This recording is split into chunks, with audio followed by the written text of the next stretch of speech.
Hi friends, welcome to Gemini vlog. இது என்னைக்குன்னு பார்த்தீங்கன்னா Wednesday எனக்கு எடுத்த விலாக் தான். வெனஸ்டே பாப்பா லஞ்ச் பாக்ஸுக்கு என்ன பண்ணியிருந்தேன்னா, தயிர் சாதம் வந்து நல்லா பால் கொஞ்சம் நிறையா ஊற்றி தயிர் கம்மியாக ஊற்றி தயிர் சாதம் மாதிரி வரவே கொடுத்து விட்டுட்டேன். அதுக்கப்புறம் பார்த்திங்கன்னா எங்களுக்கு வந்து கருவாட்டு குழம்பு முட்டை தான்.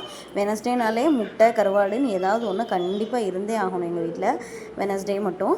அதுக்கப்புறம் பார்த்திங்கன்னா முட்டையும் கருவாடு வச்சு சாப்பிட்டாச்சு. நாள் நான் கூழ் கிண்டி வச்சுருந்தேன் பார்த்திங்களா, அதை கட்டியாக வச்சு கருவாட்டு குழம்பு வச்சு சாப்பிட்டாச்சு. பாப்பாவுக்கு தோசையில் பால் ஊற்றி கொஞ்சம் ஊட்டி விட்டுட்டேன்.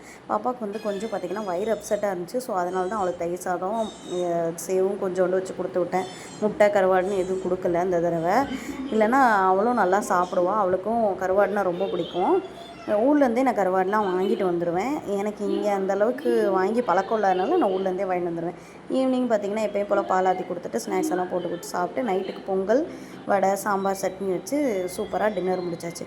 அவ்வளோதான் இந்த வீடியோ. இந்த வீடியோ பிடிச்சிருந்தா லைக் பண்ணுங்கள், ஷேர் பண்ணுங்கள், மறக்காமல் சப்ஸ்கிரைப் பண்ணிடுங்க. பாய்.